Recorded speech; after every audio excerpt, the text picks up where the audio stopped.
Okay, so today is Canadian smocking, and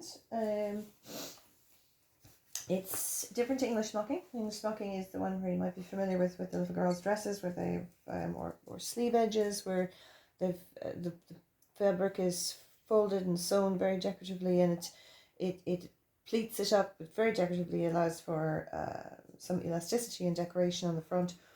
This folds the fabric as well, just provides kind of three-dimensional folding and decoration on the front, but the stitching is all at the back and there's no elasticity. But it's one I'm very fond of. So there's a few, there are plenty of different patterns. You can do roses, you can have beaded. There's some really lovely stuff out there. I encourage you to go have a look and see what's out there online. There are some books on it as well, with different patterns, and it's all basically done on a grid. I have a grid marked out here on a piece of cloth, but first of all, different patterns that you can achieve, like this is a feather pattern. It also looks to me like fronds of ferns going up, but these and the backs could be quite pretty as well, these little triangles going down. But so it's all sewn from the back, and there's a grid, and this is feather, and this is a weave, which I'm going to be showing you today, a weave pattern. And you can scale them up or scale them down. Where's my other? I did a much smaller scale one here. You can see the boxes are only about just over ½ an inch wide, and the weave pattern is much smaller. It's beginning to come through here. It might be nice to do some sort of a border like that. If you were doing Celtic crosses or a Celtic border to something, you could add a beautiful textured border in a weave. So that's the weave pattern, and this is for both of these, and also this wave pattern. This is it's rather impressive wave. I love it. It's very beautiful pattern. These are all done using just sewing 2 points together. It's all done by sewing points on a grid together. And then you have this one here is a brick and bow, and this is done by sewing 3 points together at a time. And I have a little bit of brick and bow starting here again, and again much smaller scale, and you can just begin to pick out the bricks beginning to form in the pattern. And on the back you have a boxy pattern forming going in the opposite direction through boxes and rectangles going this way, and on the front the rectangles are going this way. So you can leave that soft, or you can give it an eye or give it a press, like here where I made it look like a wall. And the bow bit is where you would scrunch in these and sew them. Then you could put a bead in them, whereas I put little flowers in them, so it looks like there's a wall with flowers growing out of it and butterflies coming down to them. Isn't it pretty? Oh, I'm fond of this bag. So the idea is you take a clear, plain piece of cloth. This here is a shiny kind of satiny effect type cloth.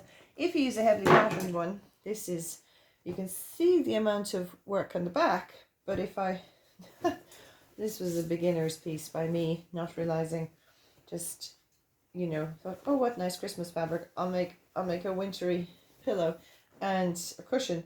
You can't see anything. This is a bit of physical, but you can't see any of the pattern, and there's quite a lot of work gone into that. So plain fabric, not heavily patterned, you won't see what's going on. And then you draw a grid, and most times you'll see it. It'll be an inch square grid. Now I've been doing it here. It's handy to use a board with inches on it, because you can line up your ruler and draw your. It's also handy to sellotape or tape your fabric down. This kind of moves a bit anyway, because it's so shiny on the bottom. But anything you can do to help stop your fabric wrinkling under your ruler, or moving around so your grid goes skew-wise, is important. You can also buy transfer paper with the grid on it and iron it on, and there you go. It saves you some time with your ruler and pencil or marker or whatever you're using. And you can also, which I started doing over, is getting a piece of card, drawing the grid on the piece of cardboard and punching holes, and I can just go dot dot dot dot dot through the holes in the cardboard, and that's my grid. And have different pieces of cardboard with different different size grids on it, because like I said, you can scale up, you can scale down. So this is my starter grid. It's not quite an inch, but I plan on punching holes at all the intersections and then using them to dot my grid, so I can just place this down and go dot dot dot dot dot dot dot. So copyright me. So I have my grid done, so you can use your long ruler when you're drawing your grid. Find a drawing implement that will hold on the back of the fabric. You don't want to use something that's going to rub off as you're doing and you get part way across and realize you have no grid left. And make sure it doesn't go through, that you can see it against the fabric, but it doesn't go through. So I'm using red on this. You will see on this darker fabric, I drew my grid with the black pen. These ballpoint pens, they're not showing on the other side. What I am seeing actually on the other side of this is I can see the imprint of drawing has made on it. But that all gets tied up in the pattern. So I can actually see, for the first time, I'm actually seeing pale lines indicating where I drew on the back.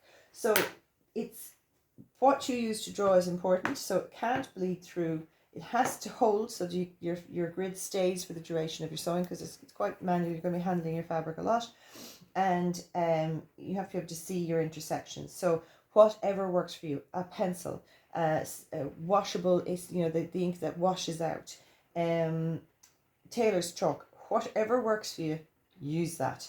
So I have my grid marked out, and now I'm marking my pattern. Now the pattern I'm using is not this. Pattern I'm using is I'm going to be doing is woven. Is the woven pattern, which is this one here. So I have, it's hard to see with the red, but you mark diagonals. Now they all have little arrows on them. That's not to indicate the direction. You have to start at this corner and move to that one. It's just saying these two corners must go together. So you'll see patterns with arrows and patterns without arrows. So just to know the arrow isn't necessarily the direction of sewing. It's just saying sew this corner to this one. So whether you pick up corner A and go to corner B, or whether you pick up corner B and go to corner A, it matters not. Just sew those two corners together. So the diagonals, the lines that you mark on, are going to be the ones you sew. So in here we have alternating arrows. That's all it is, alternating diagonals back and forth.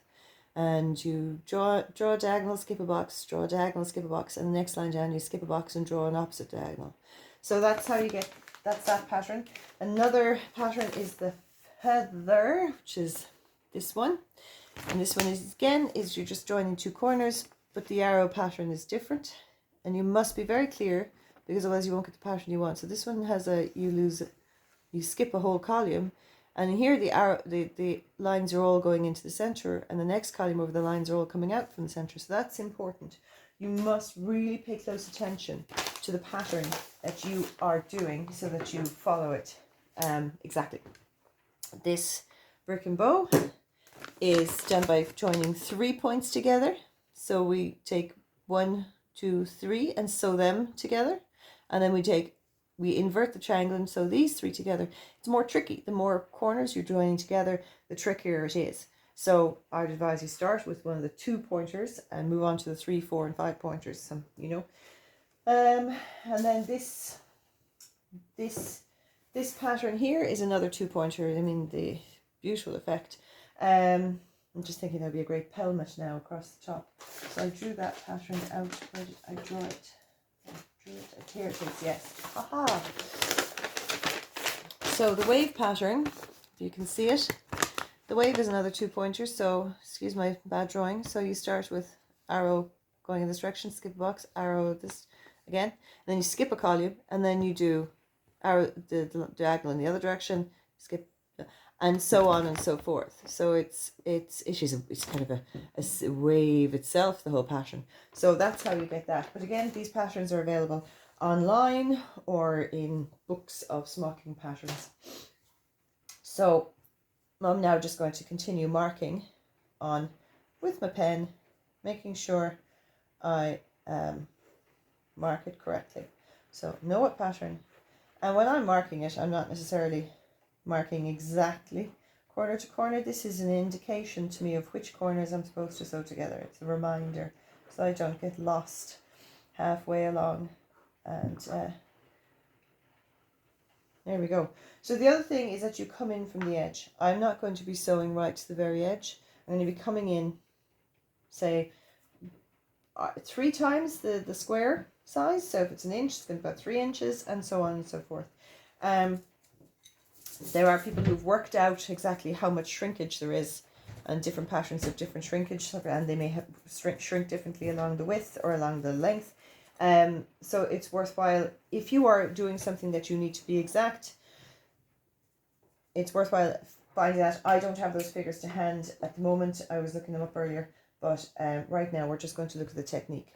And bearing in mind as well that since each one of these little stitching areas is independent, you can slice and dice this and it's not going to unravel your stitching.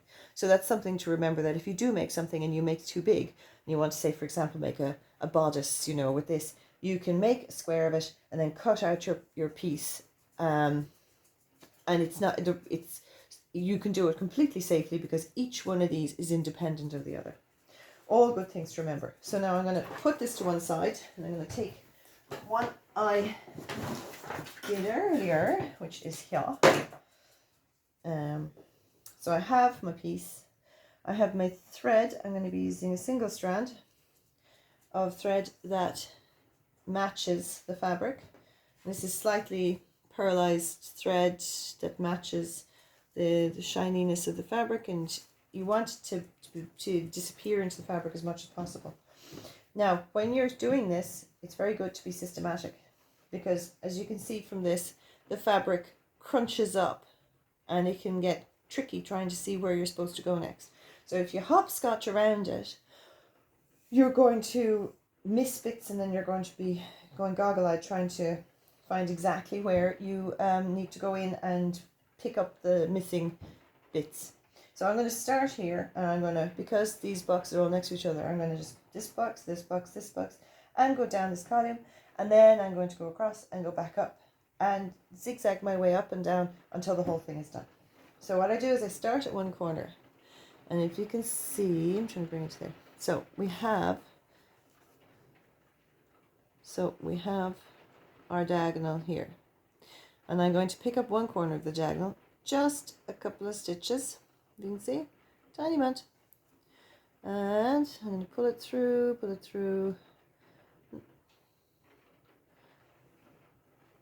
I'm going to hold on to the end. Sometimes I use a knot, sometimes I don't. I'm not using a knot here, I don't think it's necessary. So I'm going to do a little back stitch, and I'm going to lock the back stitch by looping my, that's all locked now, that's that stitch. There we go, one little stitch. And I'm going to, you can see here to here, this is my diagonal, so I'm going to pick up this corner, and I'm going to go back in here. Again, we're trying to pick up very little, and I'm going to pull them together, and we're going to pull them together, and when they're together, I'm going to do a couple of back stitches. Make sure we're only sewing those points.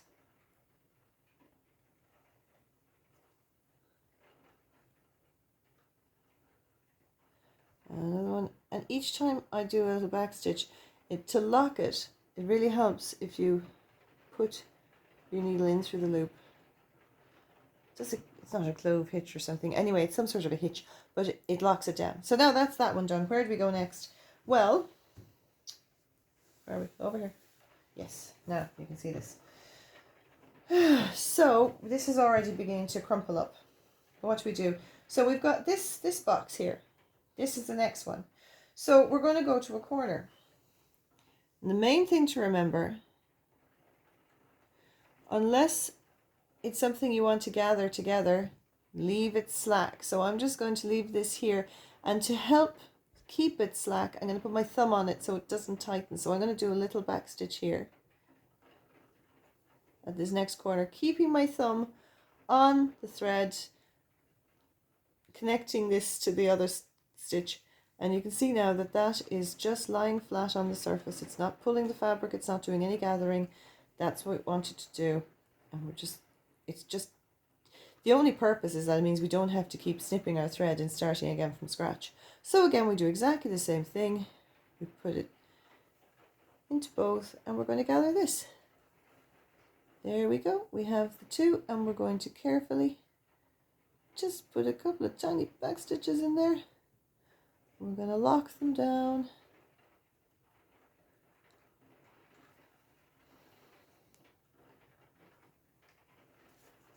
Now we have two, and we are beginning, that's the start of our weave. And we'll go along and do the next one. So I'm going to just go down my transom to the next point. I'm going to keep my thumb on the thread so that it stays slack between these two unconnected points. We don't want these points to be anything other than simply stopping us cutting our thread all the time. And now we have a nice slack thread here. You can see it, it's slack, it's not pulling anything. But these, along the diagonal in this one, we're going to go over to this corner. We're going to pick this up. We're going to go back to our first corner here of this diagonal. And we're going to join them together. Yeah. And when you're pulling, if you're not used to sewing with the needle like this, when you're putting it through, make sure that when you're pulling it out the other side, that when it's come to, you just make sure that your thumb and finger are holding the needle and the thread. So you can see I am holding both, because if you just hold the needle, what happens is the thread will pull out. The thread will just pull out of the eye. So you need to make sure that you hold the end of the needle over the eye and the thread, that you've got your fingers over both. And then you can even grip it, with your fingers. So now where are we at? So already it's beginning to crisscross with our gathers. And you can see that the edge has got quite a fold in it as well. So when we come to, when we want to finish this out, we're going to be seeing where do these edge pieces want to fold. And we're going to encourage them to lie down neatly, and then we're going to baste them all the way around the edge so that our piece behaves itself. And this wide edging here isn't going to be used. So what we're going to be using is this bit in here, and this bit is there to secure these down. And then we can use this, I don't know, a pocket. I'm not sure the size of a purse. I haven't decided. It was just working out a pattern to see whether I liked it. But you can always use these little sample pieces for something as well. So that is it, I think, for this. I'm going to continue and finish on this and see what I make of it, see how big it is at the end. Yeah, so that's that. Like I said, small stitches, thread that matches, tape your fabric down, use something that'll show the patterns, that won't swallow the pattern in its own pattern. So stay away from busy fabrics when you're doing this. Experiment with scale. So, see how you like a small scale grid versus a big grid. And some, obviously a small scale grid wouldn't be good if you wanted to do a bedspread, for example. You'd want to scale it up a bit, or it might just, aside from it taking forever in a day, it mightn't look very good. So my camera is going a bit funny, I can see here. So I am going to go and, yeah, best of luck with it.